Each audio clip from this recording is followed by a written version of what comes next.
The Civil War. The objectives for this lecture are for you to be able to explain how the North and South prepared for war, describe warfare in the Civil War, and describe the roles of blacks and women during the Civil War.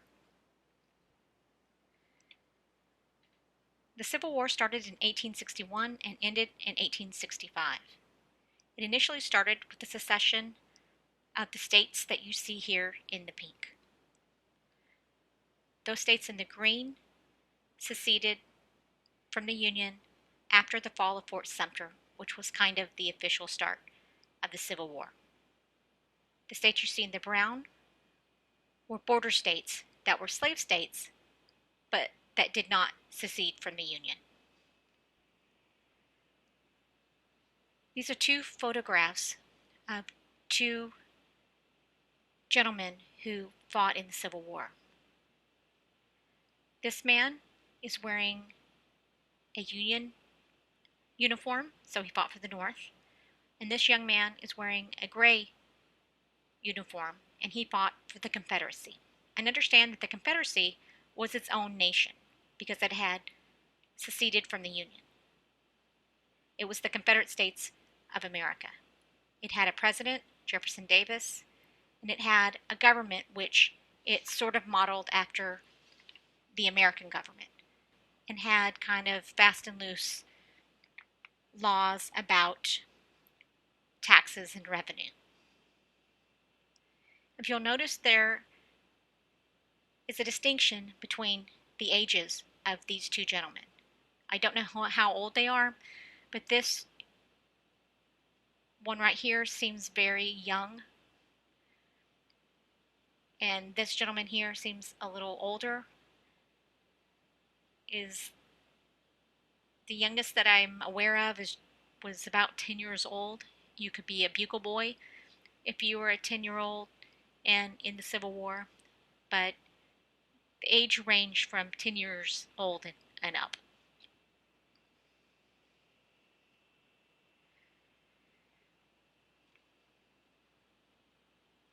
Well, first, both the Confederacy and the Union had to mobilize for war. Part of that mobilization included technology. In fact, the Civil War is referred to as the first modern war because of its use of modern technology that came about as a result of the market revolution. One technology they used was railroads.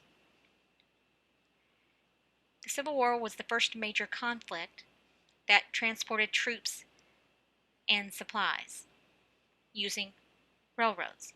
Most of the railroads were in the North because that's where most of the manufacturing had taken place. If you'll remember, the North was primarily manufacturing and the South was primarily agricultural. And this turned out to be a bit of an advantage for the North because of their ability to not only transport troops and goods, but also their ability to block the South from transporting goods using the railroads.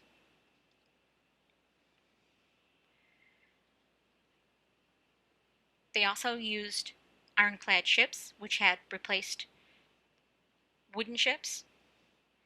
Ironclad ships were a result of the market revolution. Iron ships were very sturdy. They could take a hit, and they didn't burn as easily because iron has a tendency to absorb heat a lot better than wood does. When most people talk about the Civil War, they're generally talking about the ground war, but there was a naval war. It wasn't a large one, but they did have a naval war that occurred during the Civil War. One very famous battle was between the Monitor, which was a Union ship, and the Merrimac, which was a Confederate ship. Neither side won, but it was significant because it demonstrated the revolution of naval warfare technology. They also used the telegraph. If you'll remember, the telegraph helped link east to west, and it made communications faster, and it did the same in the war. It made military communications faster. Military leaders could communicate where troops were and so forth.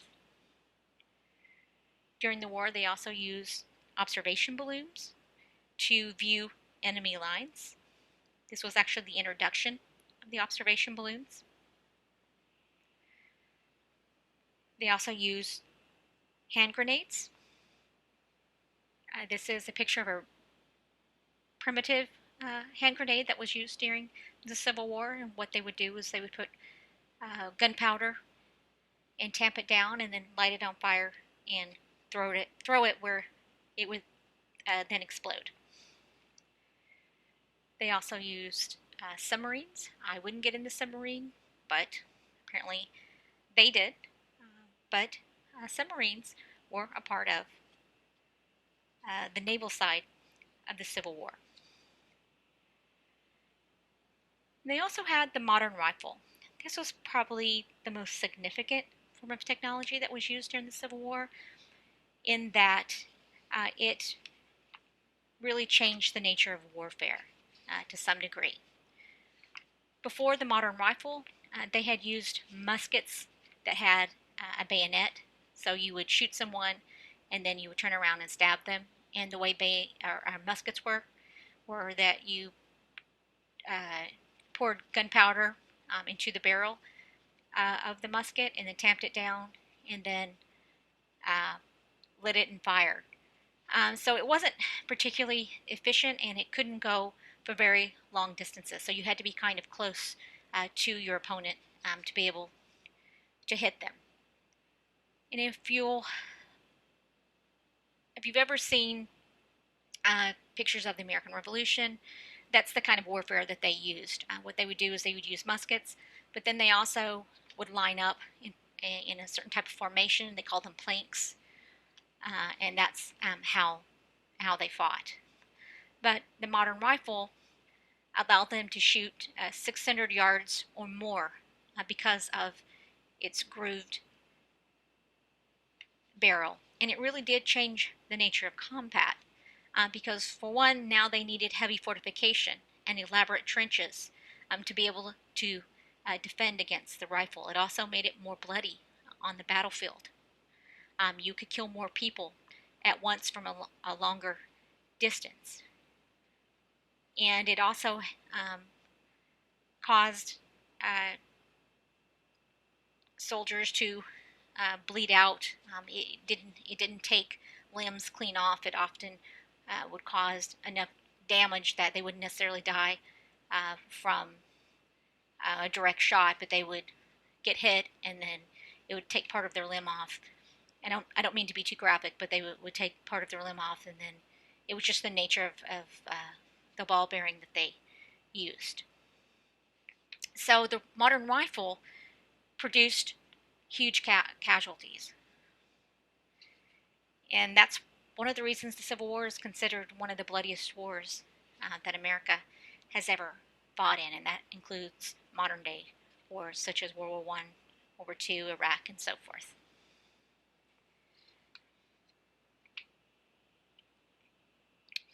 This is a picture of a trench that I was talking about that was used to fortify this type of technology.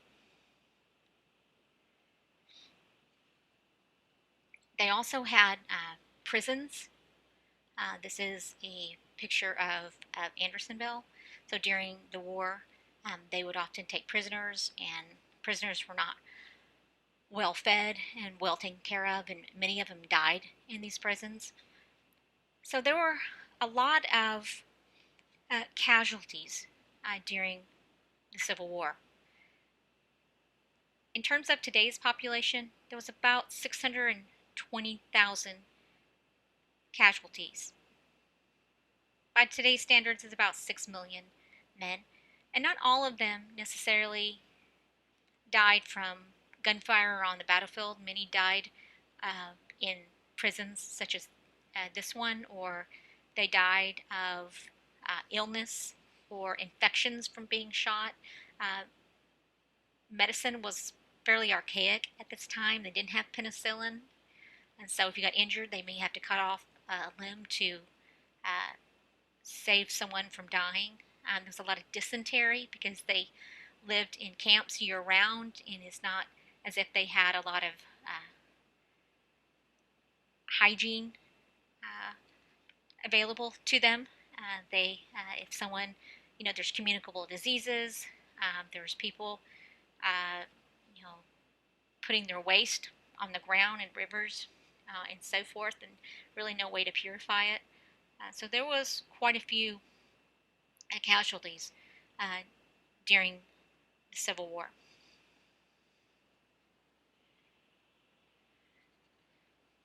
Also, during the Civil War, there was a lot of propaganda. Each side of the war felt very passionate about what they were fighting for. And as such, they promoted that. They wanted to keep up morale for those who were fighting and to keep up morale just in general. So they used propaganda. And in most wars, you will see propaganda, and the Civil War was no different. For example, they had souvenirs, they had sheet music, uh, pamphlets, all used to promote one side or the other. They had photography that also did the same thing. It provided images of the Civil War, and some of that had to do with the development of film early on in the 1800s. But some of the propaganda included Civil War songs, such as the battle cry of freedom and When Johnny Comes Marching Home. The song I want to look at is the battle cry of freedom, because both the Union and the Southern had their own versions of this song. I'm going to play a few minutes of this song, and I want you to pay attention to the song lyrics. Remember, song lyrics are forms of primary sources. So, what these two songs tell you is why each side was fighting for what they were fighting for.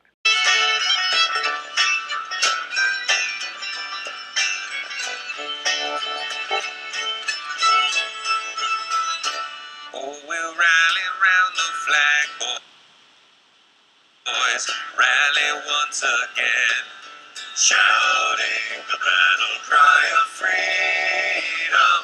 We will rally from the hillside, we'll gather from the plain, shouting the battle cry of freedom.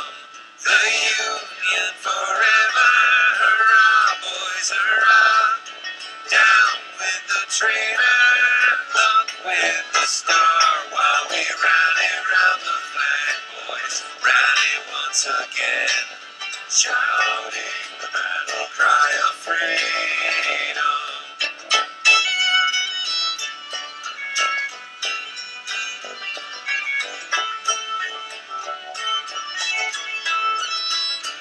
We are springing to the call of our brothers gone before, shouting the battle cry of freedom, and we'll fill the vacant ranks with 1,000,000 free men more, shouting the battle cry of freedom.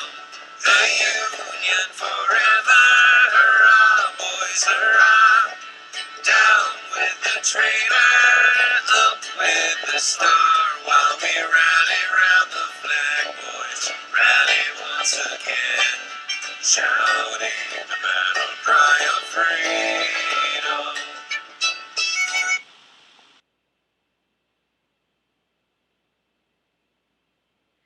As you will notice in the lyrics, it says, the Union forever, Hurrah, boys, hurrah, down with the traitors. So they saw the Southerners as traitors. And it says up with the star. And the star is a symbol of the Union.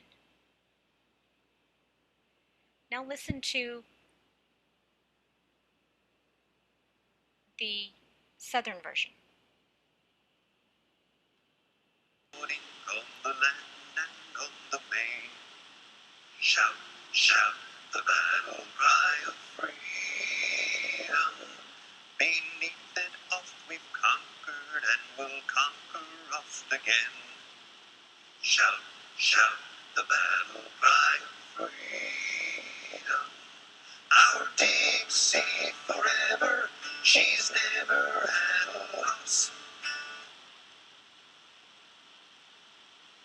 Down with the eagle and up with the cross, we will rally round the bonny flag, will rally once again.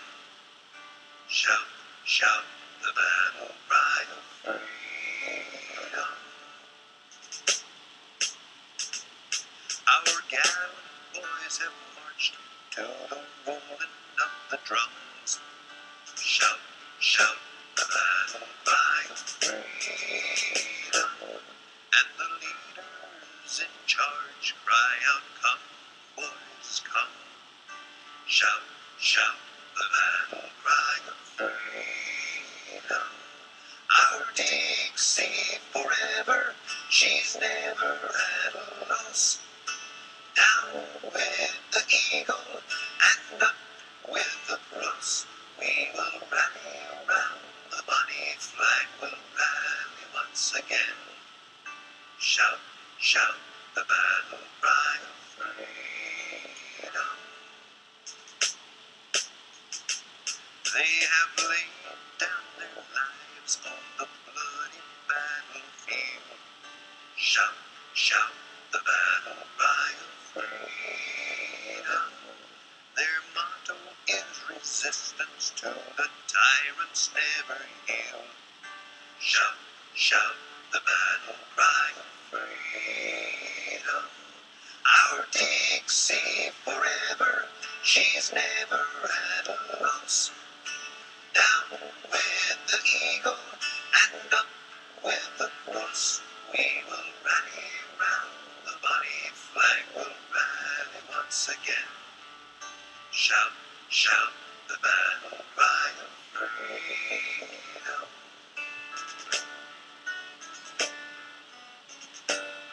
Notice the lyrics in the Confederate version is a little bit different.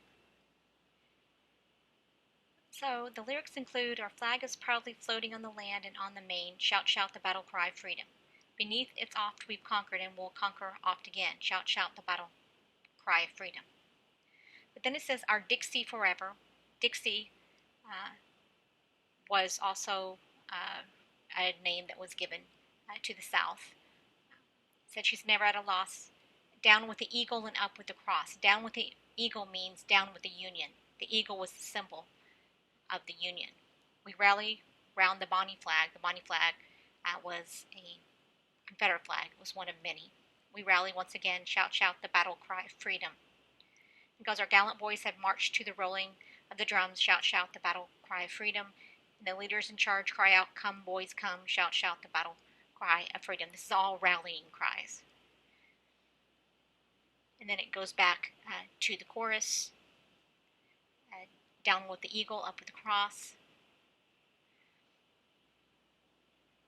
And then it says they've laid down their lives on the bloody battlefield. Shout, shout the battle cry of freedom. Their motto is resistance to tyrants will not yield. Shout, shout the battle cry of freedom. So the Confederacy saw the Union as tyrants, and the Union saw the Confederacy as traitors. That's kind of the main point from these two songs. And again, it's more of the same. Other types of propaganda included recruitment posters and then just pamphlets and other types of posters. I'm going to show you a few of these and see if you can figure out whose propaganda this is. The Confederacy or the Union. The first one is an illustration that depicts Lincoln and Jefferson Davis fighting. So Abraham Lincoln is the leader of the Union and or the president of the Union, and Jefferson Davis is the president of the Confederate States of America. So it shows them fighting here.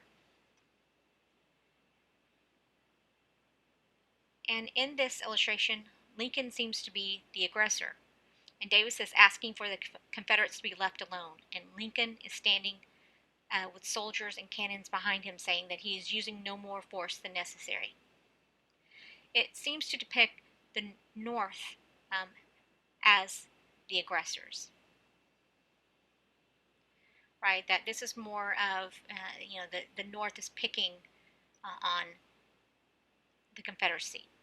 They are trying to oppress them. They are the aggressors.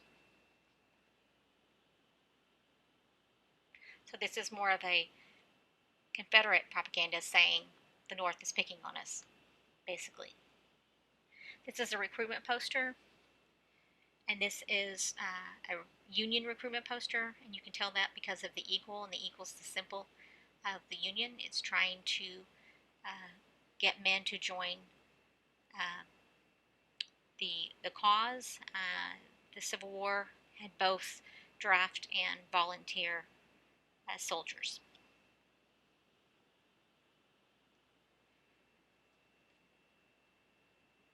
This is an illustration of the American eagle coming down. What it looks like is Confederate ships. So this really is an illustration of the Union being powerful and promoting their side here. This is propaganda that was promoted by the Confederacy. It says our throne, and it says Cotton defeated Pakenham, and Cotton will defeat Ape Lincoln. Ape Lincoln is a very derogatory term. It means he likes black people, that they refer to black people as apes. And he's sitting on a bale of cotton, so this was obviously propaganda put out by the Confederacy. This one is eagles destroying snakes.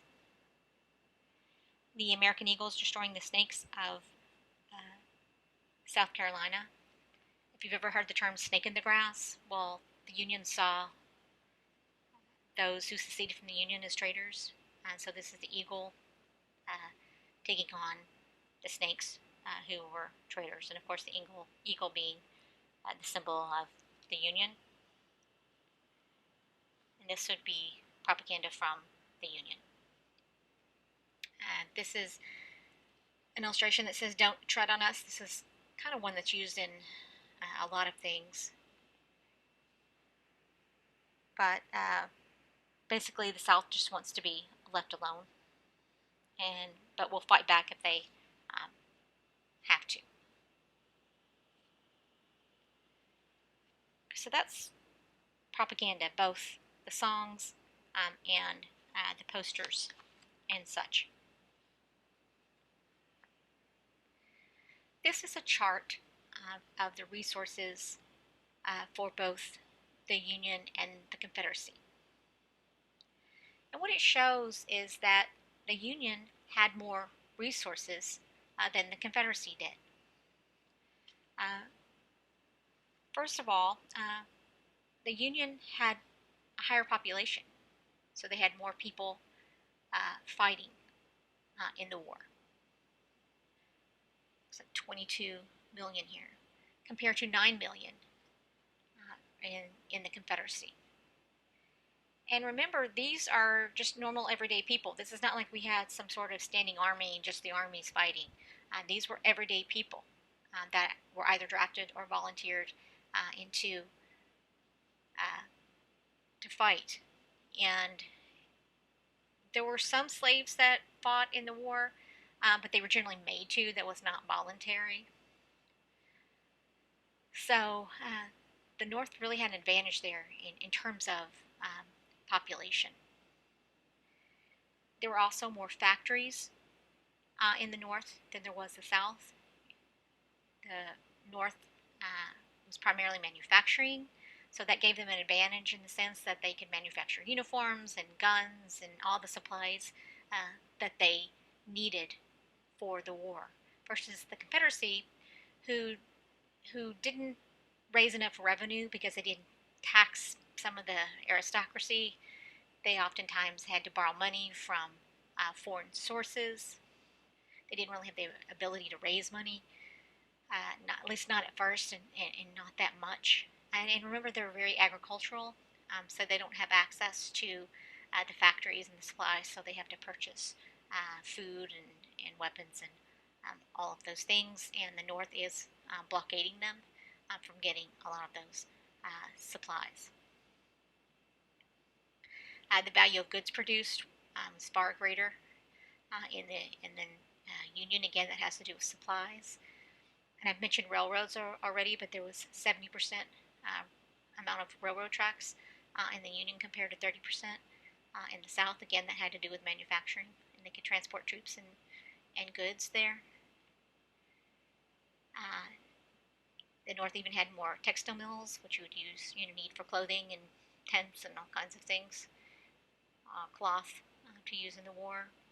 The North had more firearms. Again, they had access to manufacturing, and they had more pig iron as well, which is used in weapons and technology and so forth.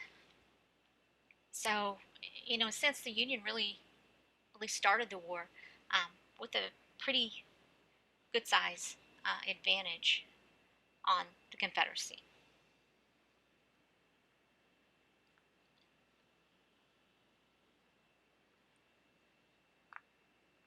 I'm not going to do a deep dive into the battles and the strategy used in the Civil War. I'm just going to highlight a few. If you're interested in military history, there's plenty of classes and books that you can reference. I'm just going to give you the highlights here. The early battles included two battles at Bull Run and Fredericksburg. Bull Run, the first battle of Bull Run was really the first significant battle. It occurred in 1861, where McClellan commanded the Union Army. It lasted for about 7 days, and the Confederates forced the Union to withdraw. So this was a Confederate victory early on. Then there was the second battle of Bull Run, which occurred in 1862. Again, another Confederate victory. There was also the Battle of Antietam. This was probably this, well, not probably, but was the single bloodiest day in U.S. history. At least that's how it's referred to. But it was a Union victory. So early on, the Confederacy is actually winning the war, and quite unexpectedly, given the resources, at least from the viewpoint of the Union. But the Union is losing fairly badly in the beginning of the war. And the Battle of Antietam is kind of a turning point here because the Union gets a major victory.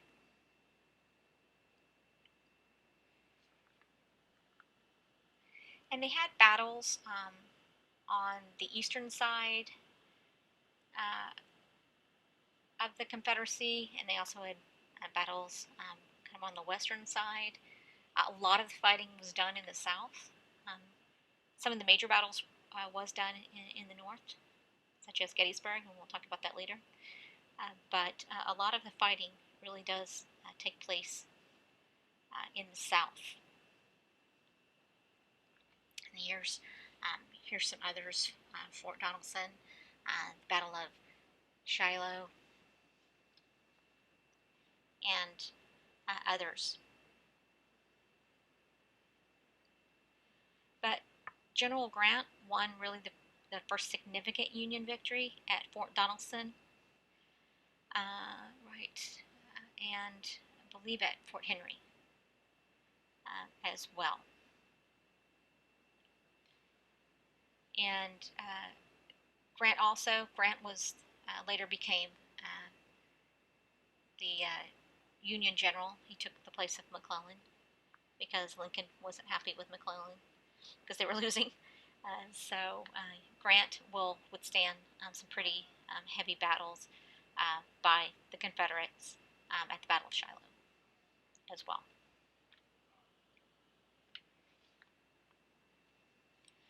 In terms of size, scale, and economic power, American emancipation was large compared to other countries' emancipations. And we talked about that America was one of the few countries left that still had slavery, and other countries had emancipated their slaves. But as I said, in terms of size, scale, and economic power, Americans' emancipation was very large compared to the other countries. Initially, Lincoln didn't think that slavery was relevant to the Civil War. Really, he was about keeping the Union together. That's what was his ultimate goal, at least in the beginning. He didn't want the Civil War. But by 1860, in the 1860s, the military began treating escaped slaves as contraband of the war. So, if slaves escaped during the war, they were often taken as property of the Union. Or if the Union took land from the Confederacy and it had slaves on that land, they would take the slaves as property because they treated the slaves as property. So they became contraband. There will be a number of slaves that fled to the Union lines. And ultimately, Lincoln proposed a gradual emancipation of slaves.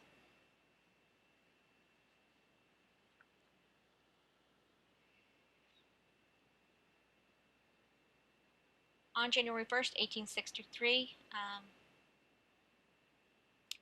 Lincoln will emancipate the slaves. And the emancipation came from Lincoln's authority as commander-in-chief to combat the South's rebellion. The Emancipation Proclamation basically declared slaves in Confederate territories to be free, but it did not declare all slaves in Union territory, or particularly in these border states, to be free. It didn't include Tennessee and Kentucky and so forth. It basically declared those slaves free where the Union had fought the Confederacy. So Lincoln really justified taking the slaves or emancipating the slaves and taking them as property by his having the authority as a commander-in-chief. This was part of kind of a military action. In fact, the Emancipation Proclamation was really an executive order. It hadn't been written into the Constitution at that point.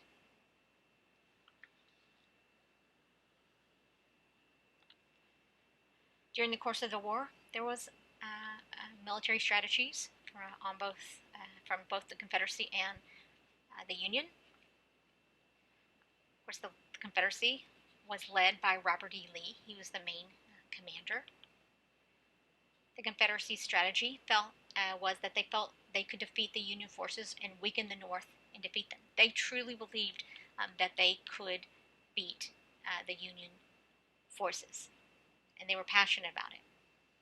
The Union was led by multiple generals, both McClellan and Grant, which I've already mentioned. And their strategy was, at first, they occupied the Southern Territory, and then they tried to take Richmond. Of course, part of the Union strategy was that they had to defeat the Southern armies. They also saw slavery as a military target. So emancipating the slaves was actually kind of an extra legal strategy. If they took away their slaves, then they took away their way of life. More importantly, they crippled them economically because the plantations needed the slaves to run the plantation. They were the labor force. And if you start taking their slaves, then you cripple them economically. So, in addition to taking away their slaves and crippling them economically, you're also blockading them, you're keeping them from getting resources, and they're having they're causing the South to have a shortage of food and supplies and so forth. So that's all part of military strategy, not just the battles. Although the battles were very important, and to some degree, what wins the war. These type of strategies also help win the war as well, and the Union will be successful both in military strategy and the kind of different types of strategies, such as taking away slavery. And understand that the Confederacy had a really good army. They had a really good leader in Robert E. Lee. In fact, Abraham Lincoln initially asked Robert E. Lee to lead the Union Army, but Robert E. Lee was very loyal to Virginia, so he couldn't betray his state because Robert E. Lee was basically known as kind of a genius with respect to military strategy, which is why the Confederacy does so well militarily, at least at first.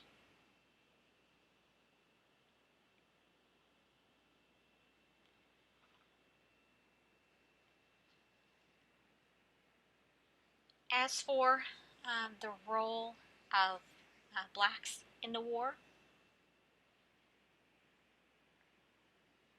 so once many of these slaves are emancipated, a number of them will join the Union military and help fight for the North because they were really fighting for their freedom. And they knew that because they knew if the Union lost, then it was back to slavery for them. So many of former slaves and free blacks as well joined uh, the Union Army. And at first, they were not well received by the men of the Union Army um, because they were black and they gave them menial jobs. They weren't allowed to fight in combat. That's all going to change through the course of the war. But by the end of the Civil War, 180,000 black men had served in the Union Army and 24,000 black men served in the Navy.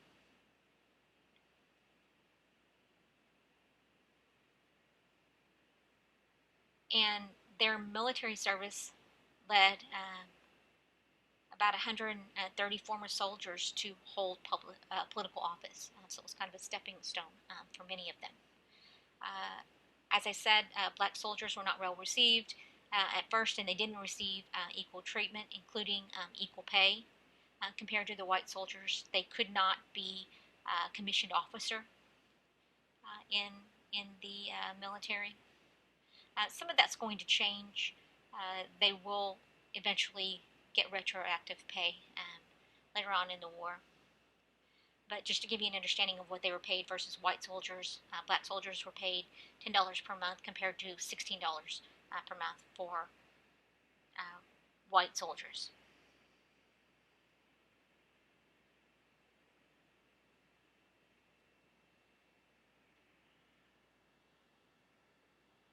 Here is a photograph of a black soldiers. Some black soldiers had a separate regiment. They had just a black regiment. Some were integrated with white regiments. This, I believe, is a representative of the Rhode Island regiment. Another. culture. With respect to women's role in the Civil War, well, they could not be in combat, so they generally had more of a supportive role for the most part. They darned socks. Uh, some were nurses in the battlefield camps.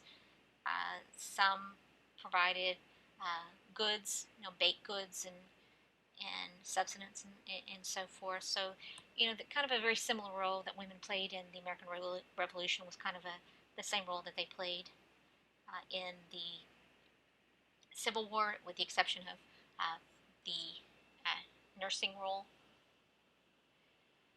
But there was a few exceptions. This is a picture of Loretta Juanita Velasquez. She had dressed up as a man so she could join the Union Army. And she wasn't the only one, but she's kind of probably the one that's most well known. And then, of course, women who did this were found out if they got injured. And of course, if they had to have medical treatment, then they would figure out that they were a woman. So they would just dress up like a man to be able to join the military. This woman, her name is Pauline Cushman. She was a spy for the Union. And what I mean by spy is that she would pass secrets uh, from the Confederate for the Union. She'd get, it was kind of, pillow talk, so to speak, or she'd use her feminine wiles to get information out of Confederate soldiers, that sort of thing. We also had Harriet Tubman. In addition to being part of the Underground Railroad, she was also a spy for the Union.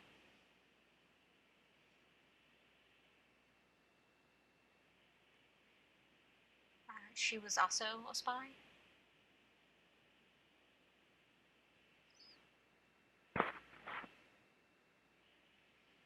As well as Belle Boyd, who was a spy for the Confederacy. All kind of used the same tactics.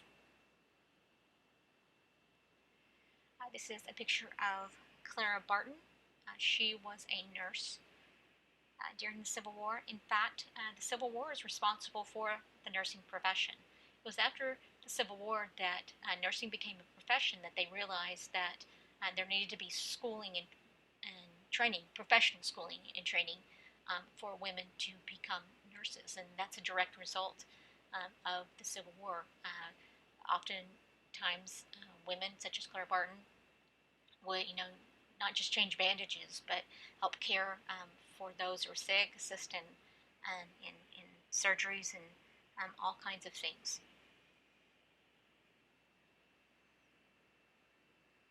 It's another picture of a nurse.